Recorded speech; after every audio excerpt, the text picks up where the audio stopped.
Uruk helmet. What? That's what we're making today. Hi, I'm Thak from Thak Ironworks. Welcome, and today we are making an Uruk helmet.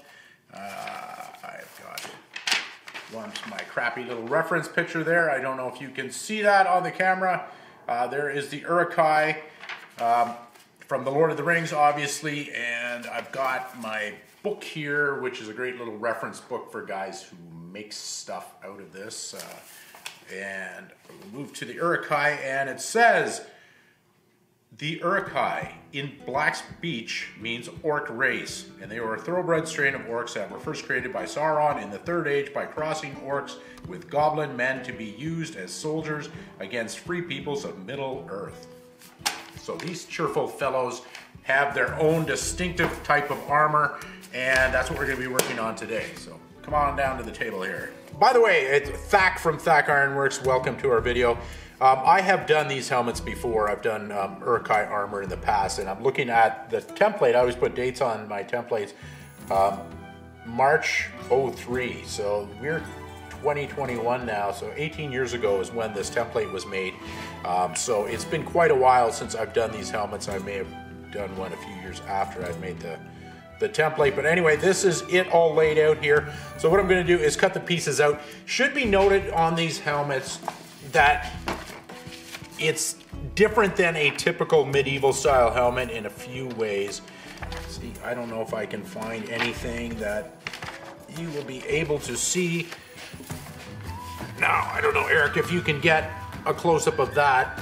So, profile of this helmet is very slanted. Simian is the way I would describe it, like a gorilla's head. With a sloping brow. I think they were really trying to get that beast-like aspect. So the shape of this is not how we typically intuitively make a helmet. So I've always found this one to be a little bit challenging in that I've got to rethink my shapes as I'm putting it together. So anyway, enough talk, let's begin tracing out, cutting out.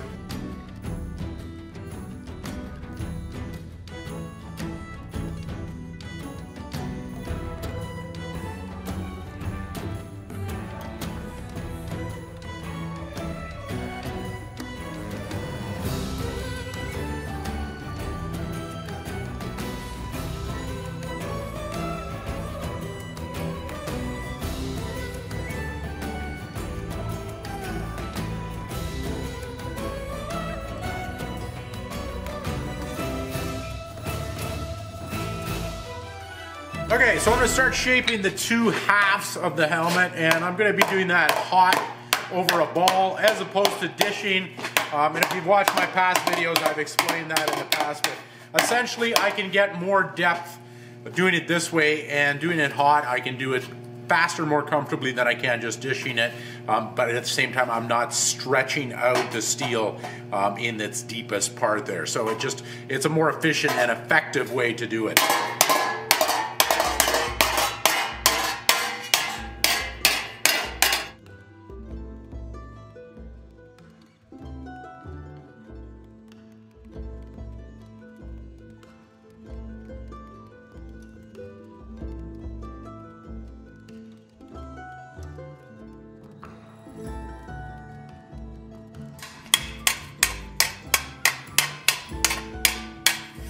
Okay, so there is side number one roughed out. Certainly not in its finished shape yet, but it's close enough that I can make the other half similar to it, and then we can start refining the shape and getting it closer.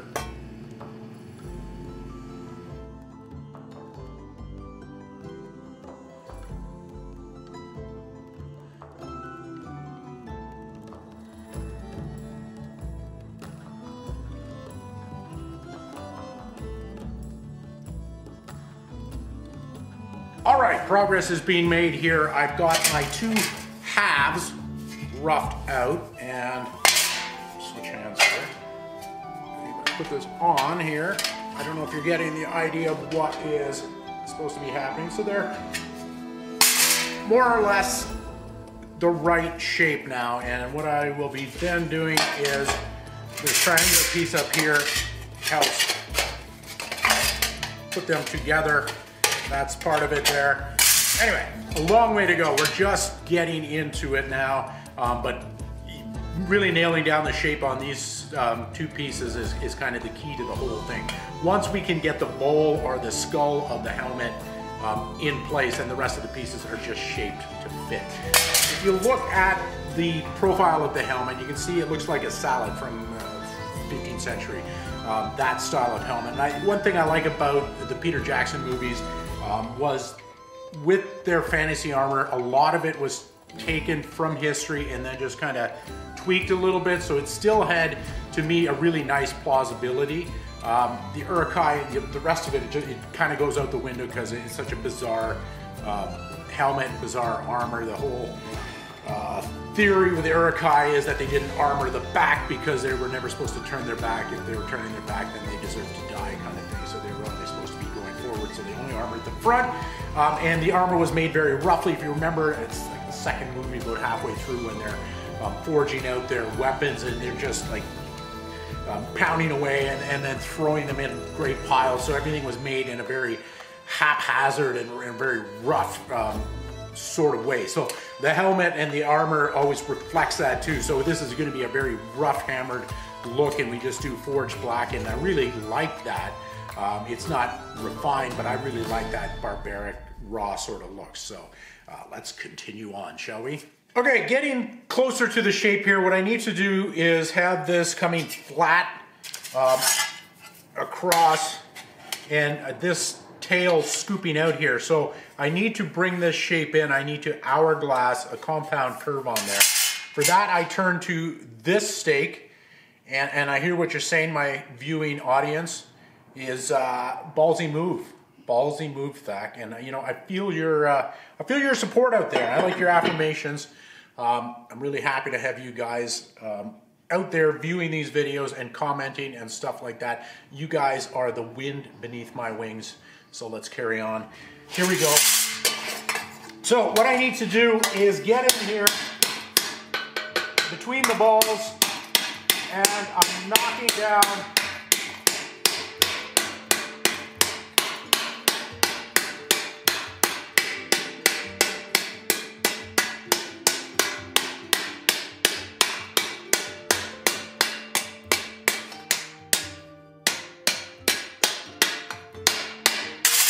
kind of pinch that down. Now I need to come in from the other side here and just even things out.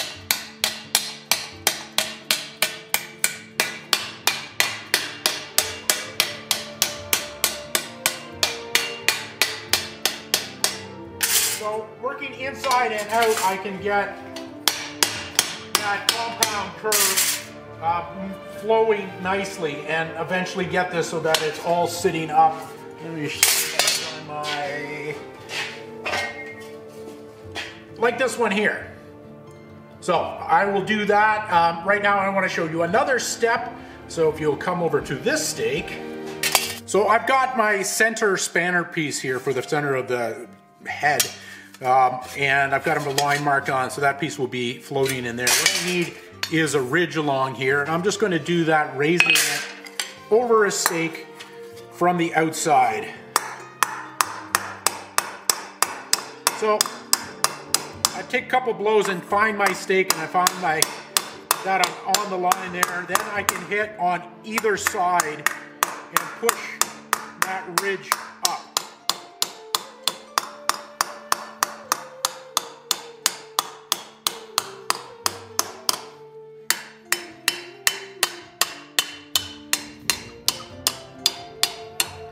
As always, I'm hitting not directly over the knife edge there, but beside it. And that's how that, working with stakes, you're always working that way and pushing it, nudging it over that.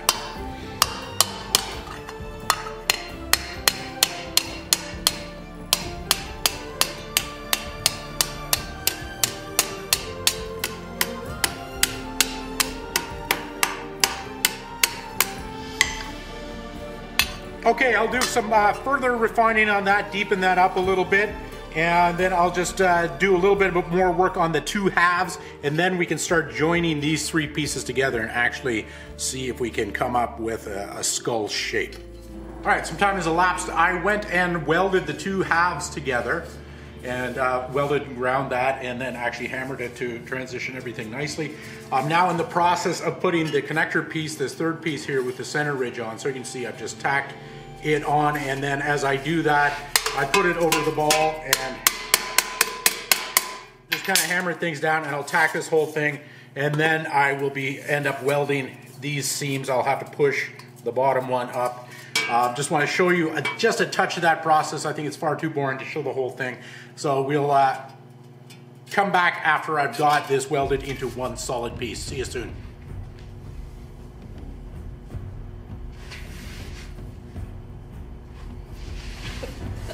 Okay, so got this just off the forge here. I have at long last got all the pieces together here. I need to do a little bit of touch up, but I want to get the rest of the pieces fitted on and see what is actually exposed and what is not, so I can get to that later. But anyway, so there is the skull or the bowl, and now we are going to start working on the visor.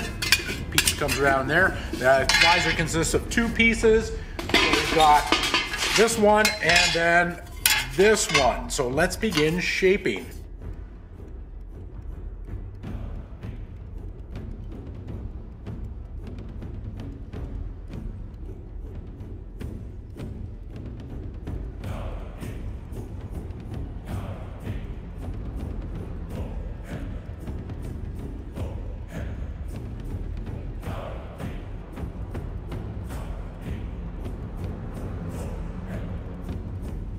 Okay, so I have welded the two pieces of the visor together, and I'll just kind of tap that in place there, and that is going to be coming off something like that. Again, we've got this long sloping line here, very simian. With the front here, and I'm not quite where I'm going to be, more like that. You've got a very pig snout thing, but also a very ape-like aspect to the whole thing. So I really like the design of this helmet. I think it's really quite fetching. And those Uruk were saucy lot, weren't they? So anyway, things are coming together. I probably pop some holes in here so I can bolt this into place.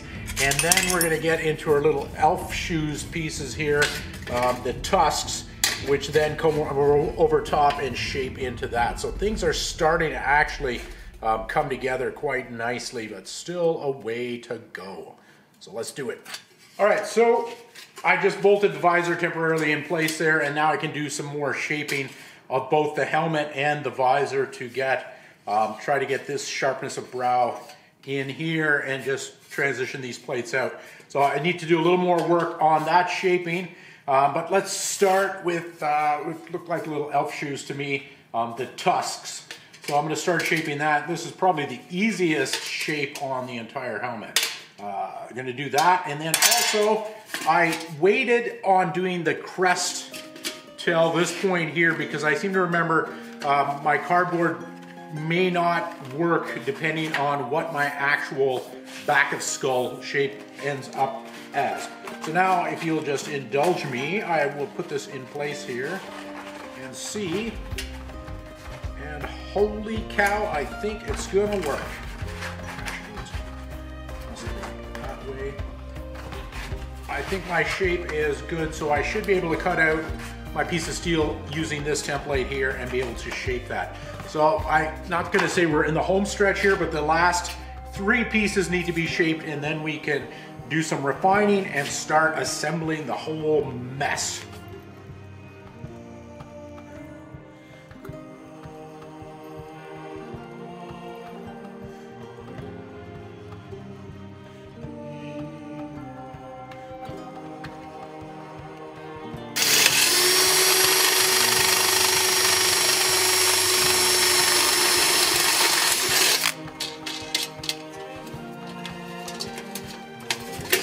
All right, so obviously I need to do some reshaping with these tusks here where they're gonna land and everything, but we kind of get the idea. I do think the Tusks look really cool, but I would say this is where fantasy armor deviates from practical to wildly impractical. This is in the way more than it has any real good functional attribute to it. Let's now move on to the crest piece. So let's go over the stake and work on that.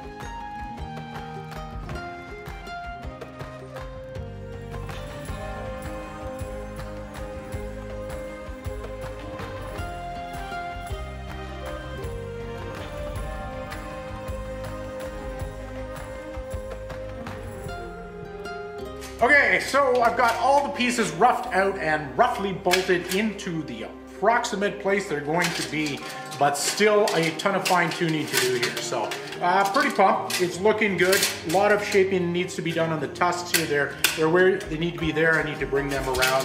I need to play with the crest a little bit, and then everything else just needs to be brought in, fine-tuned, and just now that I've got the pieces together, I can take a long view at it and really see where things need to move in, out, you know, whatever. So we've run out a day here for this day. We'll come back and finish this off another time.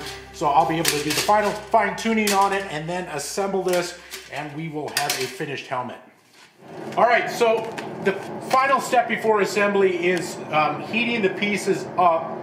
And I bring them up to a bright yellow heat, and at some points almost let it start sparking, you know, that it's starting to burn, and then quench it in water. And I'm not doing that for any sort of heat treatment. You can't, in my opinion, really heat treat mild steel.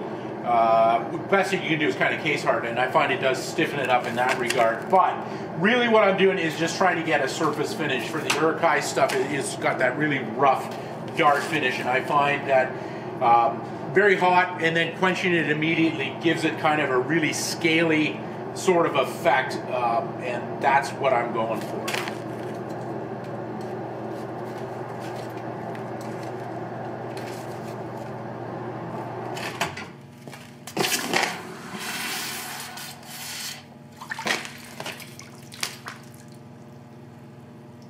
And there we have it.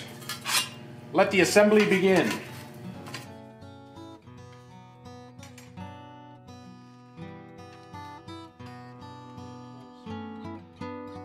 All right, not sure if the camera is focused enough that you can read what's actually here. These are the rivets that I use. They're a solid shank rivet, and they come from a company called Spaynar, which is in Kitchener, Ontario, which is very close to me, about 15 minutes away. Anyway, these rivets that I'm using are truss heads, so they have a very shallow head, and I am using them with the head on the inside and upsetting to create a rough rivet head on the outside, just again to go with that whole Uruk theme. I don't want anything looking mechanical or factory made. So let's begin. First piece I'm going to put on is the visor. Okay, so over my ball, my big ball, this in your view here, and make sure that the truss head is seated against the ball solidly, and then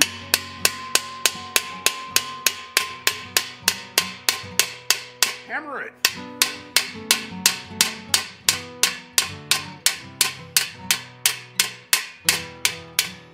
Since I'm putting the cheek pieces, tusks, over top of this, I want this to be quite flat, so I'm really bearing down on it. I want it to be more or less flush. So that's the first one. By the way, the length on these rivets is 3/8 long, and if you'll remember, the steel is 18 gauge, so it's fairly thin. So 2 layers of that. The 3/8 shank rivet works quite well. It gives you enough shaft protruding through to create a decent head on there.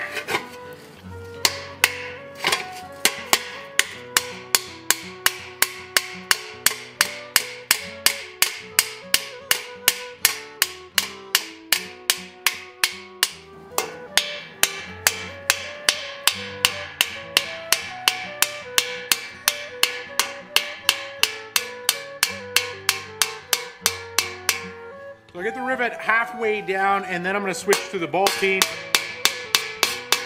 coming in with the ball itself to create a faceted head.